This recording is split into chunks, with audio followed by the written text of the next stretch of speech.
इस वीडियो में मैं आप लोगों को बताने वाला हूँ कि कैसे आप लोग कंटिन्यू विद गूगल का जो बटन है जिससे गूगल से लोग अपना यूज़र्स अकाउंट बना पाए और साइन अप कर पाए। ये चीज़ आप अपनी वेबसाइट के अंदर कैसे इंक्लूड कर पाओगे, ऐड कर पाओगे, कौन सा कोड है, क्या आपको चेंजेस करके ऐड करने पड़ेंगे, वो सब कुछ मैं आपको बताऊँगा। बहुत सिंपल प्रोसेस होता है।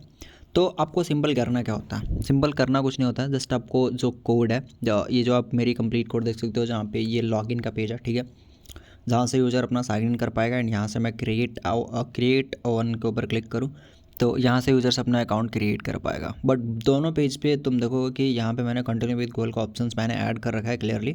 तो आप दोनों पेजेस में से किसी भी पेज से आप लॉगिन कर रहे हो तो लॉगिन करोगे तो ऑफकोर्स अगर आपका अकाउंट ऑलरेडी बना हुआ रहेगा तो अकाउंट लॉगिन होगा, एंड अगर अकाउंट नहीं बना हुआ है तो जीमेल से अकाउंट क्रिएट हो जाएगा, ठीक है। बट यहाँ पे एक चीज़ तुम और भी देखोगे कि ईमेल एड्रेस एंड पासवर्ड डाल के अकाउंट लॉगिन का भी मैंने सिस्टम दे रखा है, जो कि हमने फ़िलहाल के लिए इसको अलाउड नहीं करा है, क्योंकि अगर आप ईमेल आईडी से अपना अकाउंट्स बना रहे हो तो इसलिए मैंने अलाउड नहीं करा ईमेल पासवर्ड डाल के लॉगिन की। क्योंकि अगर आप एक ईमेल पासवर्ड डाल के अकाउंट्स बना रहे हो तो मस्ट भी आपका जो ईमेल है वो वैलिड होना चाहिए। इसलिए ईमेल से आप साइन अप कर सकते हो, लाइक अपनी बेसिक डिटेल्स फिलअप करके साइन अप कर सकते हो, बट अकाउंट लॉगिन नहीं कर पाओगे। अकाउंट लॉगिन करने के लिए आपके पास एक वैलिड डिटेल्स होना चाहिए, and Google continue with Google का ही यूज़ करके आप अपने अकाउंट लॉगिन कर पाओगे। तो इस वजह से बाकी आप अपने अकॉर्डिंग अपने चेंजेस वगैरह कर सकते हो। आपको कोड में चेंजेस कहाँ पे करना है वो सिंपल मैं बताऊँगा, ठीक है। ये सारे जो कोड है ना वो मैंने यहाँ पे लाइक क्रिएट करके रख रखे हैं। आपको सिर्फ config.php की फ़ाइल है ये ओपन करनी है, एंड यहाँ पे आपको छोटे छोटे से चेंजेस करने होते हैं। ओके, तो आपको सिर्फ करना क्या है, config.php की फ़ाइल को ओपन करना है। ये सारा कोड मिलेगा आपको कहाँ पे, वो सब कुछ भी मैं बता दूंगा। तो आप लोगों को तीन चीज़ यहाँ पे हमने डिफाइन कर रखा है, गूगल की क्लाइंट आईडी, उसके बाद में गूगल क्लाइंट सीक्रेट, उसके बाद में गूगल रीडायरेक्ट यूआरएल। ये तीनों चीज़ें आपको मिलेगी गूगल के जो डेवलपर कंसोल्स होते हैं वहाँ से आप लोगों को मिलेगा। उसके ऊपर आप अकाउंट्स कैसे बना पाओगे अगर आपको वो नहीं मालूम है तो वो चीज़ भी मैं एक्सप्लेन करूँगा।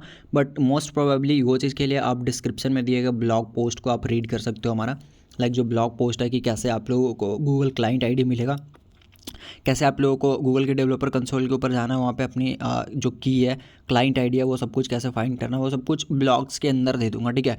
अगर नहीं मालूम है तो बाकी आप वीडियो के माध्यम से भी समझना चाहते हो तो वो भी आप बोल सकते हो, वो भी मैं समझा दूंगा। तो आप लोग ये तीन चेंजेस सिंपल आप करोगे, उसके बाद में आपका काम हो जाएगा। ये तीन चेंजेस करने के बाद आपको जो डीबी का जो पीएचपी है, मेन मोस्ट प्रोबेबली जो आपका जो कोड है db.php का मस्ट है कि इसको भी चेंज करना आप अपने डेटाबेस के अकॉर्डिंग। एंड बाकी जो डेटाबेस के अंदर जो भी कोड्स है वो सब कुछ, ये जब फाइल्स आप डाउनलोड करोगे ना तो इसके साथ में नीचे एक MySQL का भी मैं कोड ऐड करके डाउनलोड करके ऐड करके यहाँ पे इंक्लूड कर दूंगा, सो दैट कि आप डायरेक्टली उसको यूज़ कर पाओगे। ये कोड मिलेगा कहाँ पे? ये कोड लेने के लिए आपको सिंपल सा डिस्क्रिप्शन में मैं लिंक दे दूंगा अपना टेलीग्राम का, जिसका नाम है फर्की कोड। आप यहाँ पे आके आप टेलीग्राम ज्वाइन करना। टेलीग्राम ज्वाइन करोगे तो यहाँ पे आप लोगों को वो जो कोड है वो मैं पोस्ट कर दूंगा, अभी वीडियो पब्लिश होने के बाद यहाँ पे मैं पोस्ट कर दूंगा, तो यहाँ से आप इजीली डाउनलोड कर पाओगे, ठीक है।